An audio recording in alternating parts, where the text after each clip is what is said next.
दोस्तों, अगर आप बचत खाते में पैसा जमा करवाते हैं या फिर सेविंग बैंक अकाउंट में पैसा डिपॉजिट करवाते हैं तो यहां पर बैंक और पोस्ट ऑफिस आपको ब्याज देती है आपके जमा पैसे पे। ये ब्याज जो आपको मिलता है वो यहां पर टैक्सेबल होता है इनकम टैक्स एक्ट के अंदर, बट कुछ डिडक्शन आपको दिए जाते हैं जैसे कि सेक्शन 80TT ए, इसी के साथ 80TT बी जहां पर आपको 10,000 और 50,000 की छूट दी जाती है। तो जितना भी ब्याज आपको मिलता है सेविंग बैंक अकाउंट पर या फिर कोई अन्य डिपॉजिट पर मिलता है जैसे कि fix deposit, RD, senior citizen case में 50,000 की लिमिट यहां पर रखी गई है। दोस्तों, ये 10 और 50,000 की लिमिट के अलावा भी यहां पर आपको एग्जम्पशन दिया जाता है सेविंग बैंक के इंटरेस्ट पे, जो जानकारी यहां पर आप में से किसी को भी नहीं होगी। दोस्तों, यहां पर एक ऐसा सेक्शन है जो यहां पर आपको 10,000 और 50,000 से ज्यादा भी यहां पर जो ब्याज पर छूट देता है, जिस पर आपकी इनकम के अंदर इंक्लूड नहीं किया जाएगा और वो यहां पर एग्जेम्प्ट होगा। दोस्तों, इस सेक्शन के बारे में बहुत ही कम लोग जानते हैं।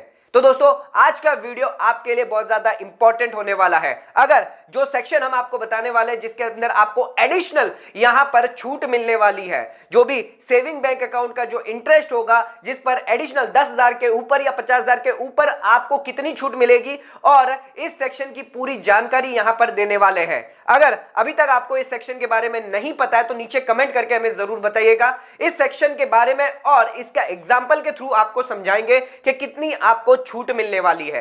तो दोस्तों, आइए स्टार्ट करते अपने वीडियो को और बात कर लेते हैं यहां पर सेविंग बैंक अकाउंट पर मिलने वाले ब्याज पर कितना डिडक्शन और कितना एग्जम्पशन आपको दिया जाता है इनकम टैक्स एक्ट के अंदर। चैनल पर नए तो सब्सक्राइब कर लीजिए और बेल आइकन को ऑल नोटिफिकेशन पे क्लिक कर लीजिए। बिना देरी करते हुए स्टार्ट करते अपने आज के वीडियो को।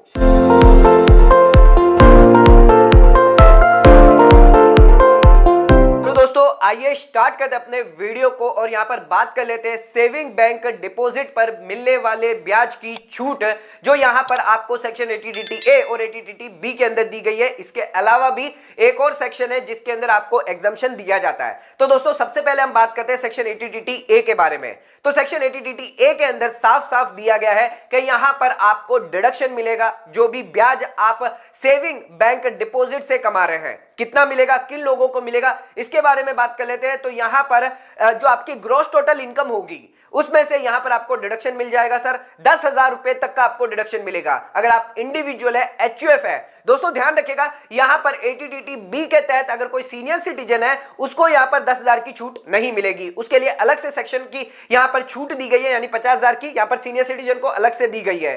तो यहां पर उन लोगों को मिलेगा जो सीनियर सिटीजन नहीं है, जो यहां पर इंडिविजुअल है, एचयूएफ है। इसी के साथ अगर कोई फर्म है, एओपी है, बीओआई है, जो पार्टनर्स है, मेंबर्स है, उन लोगों को छूट नहीं मिलने वाली। यहां पर सेक्शन 80TT ए के अंदर सिर्फ इंडिविजुअल और एचयूएफ को ही छूट मिलेगी।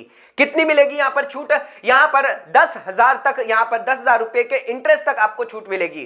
दोस्तों, यहां पर अगर आपने बैंक से पैसा कमाया है, इंटरेस्ट कमाया है, पोस्ट ऑफिस से या कोऑपरेटिव बैंक, सबसे मिलाकर एग्रीगेट यहां पर हम बता रहे हैं आपको 10,000 तक मिलेगी। अगर 10,000 से ज्यादा है, मान के चलिए एग्जांपल के तौर पे आपने यहां पर 20,000 का सालाना बैंक से, पोस्ट ऑफिस से यहां पर 20,000 का इंटरेस्ट कमाया है, तो यहां पर आपको सिर्फ 10,000 रुपए तक की छूट मिलेगी।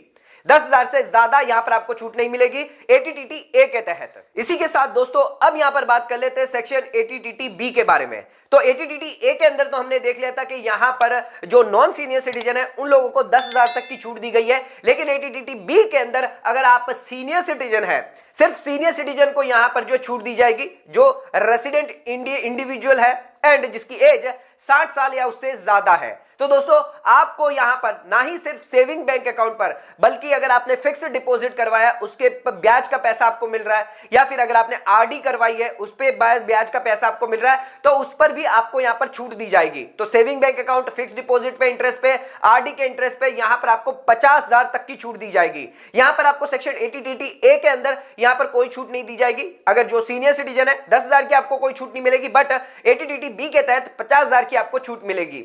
जो भी इंडिविजुअल है यहां पर आपको छूट मिलेगी। ध्यान रखिएगा यहां पर कोई भी फर्म, एओपी, बीओआई, इन लोगों को कोई भी छूट नहीं मिलने वाली है, ना ही कोई एचयूएफ को छूट मिलेगी।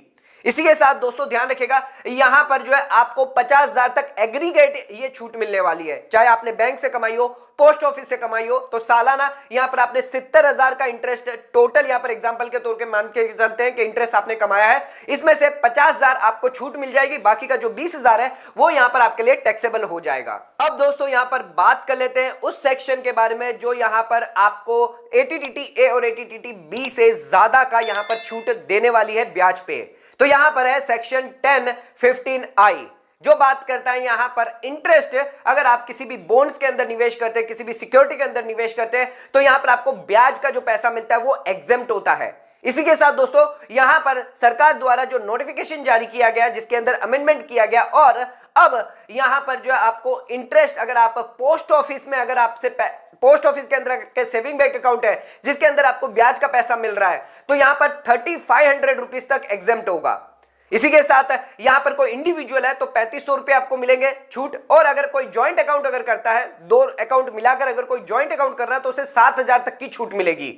दोस्तों एक एग्जांपल के तौर पे समझते हैं कि कैसे यहां पर आपको एडिशनल बेनिफिट मिलने वाला है। दोस्तों आइए अब यहां पर एक एग्जांपल देख लेते हैं। तो यहां पर मान के चलिए आप यहां पर नॉन सीनियर सिटीजन है, यानी आपकी एज 60 साल से कम है, और आपको यहां पर पोस्ट ऑफिस में आपके यहां पर सेविंग बैंक अकाउंट है जिससे आपको ब्याज मिल रहा है 5,000 रुपए, और यहां पर बैंक है जिसके अंदर आपको ब्याज मिल रहा है 10,000 रुपए का सेविंग बैंक अकाउंट पे, और आप सेक्शन ATTT A के अंदर यहां पर टोटल जो आपका इंटरेस्ट है वो 15,000 रुपए है, जिसके अंदर सेक्शन ATTT A के अंदर आप 10,000 का बेनिफिट ले सकते हैं, यानी 5,000 आपकी टैक्सेबल इनकम हो गई। बट जिन लोगों को यहां पर सेक्शन पता है, सेक्शन 10(15)I जिसके अंदर आपको 3500 का सीधा सीधा पोस्ट ऑफिस से अगर आपने पैसा कमाया है तो वो यहां पर आपको डिडक्शन मिल जाएगा।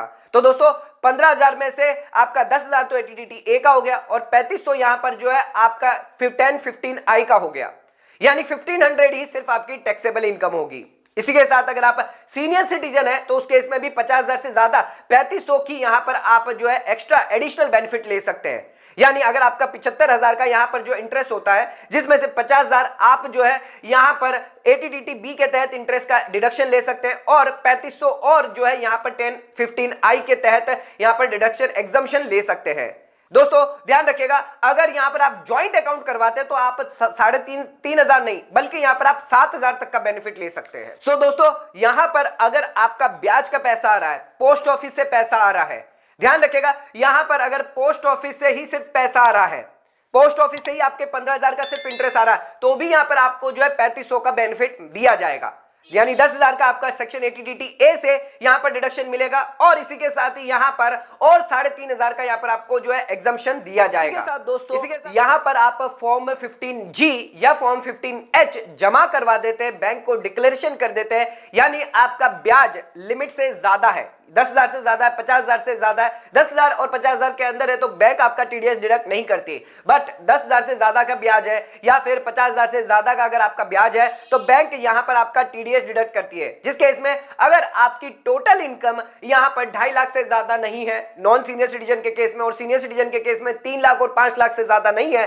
तो यहां पर जो नॉन सीनियर सिटीजन है वो फॉर्म 15G यहां पर जमा करवा सकते हैं बैंक में या पोस्ट ऑफिस में। इसी के साथ यहां पर जो सीनियर सिटीजन है वो फॉर्म 15H यहां पर जमा कर सकते हैं, जिससे आपका कोई भी TDS है डिडक्शन नहीं किया जाएगा, और अगर आपकी सिर्फ इंटरेस्ट से यानी ब्याज से इनकम है और अदर कोई इनकम नहीं है तो यहां पर 2.5 लाख तक और 3 लाख तक आपको कोई भी इनकम टैक्स रिटर्न फाइल करने की मैंडेटरी रिक्वायरमेंट नहीं है। तो दोस्तों यहां पर जो है अप्रैल के महीने में यानी बिगिनिंग ऑफ द ईयर में आप यहां पर डिक्लेरेशन जमा करवा सकते हैं किसी भी बैंक में, और जो पोस्ट ऑफिस में जहां पर आपका ब्याज का पैसा आपके लिमिट से अगर ज्यादा जाता है, जहां पर आपका TDS डिडक्ट होने के चांसेस होते हैं। अगर एक बार यहां पर बैंक TDS डिडक्ट कर लेती है तो उस केस में आपको इनकम टैक्स रिटर्न फाइल करना यहां पर मैंडेटरी होता है ताकि उस TDS पैसे का आप रिफंड ले सके। तो दोस्तों ध्यान रखिएगा यहां पर अगर आपकी एग्जम्पशन लिमिट से कम है इनकम तो यहां पर आप फॉर्म 15G और 15H यहां पर सबमिट करवा सकते हैं। तो दोस्तों आज के इस वीडियो के अंदर हमने एक नया सेक्शन देखा जिसके अंदर आपको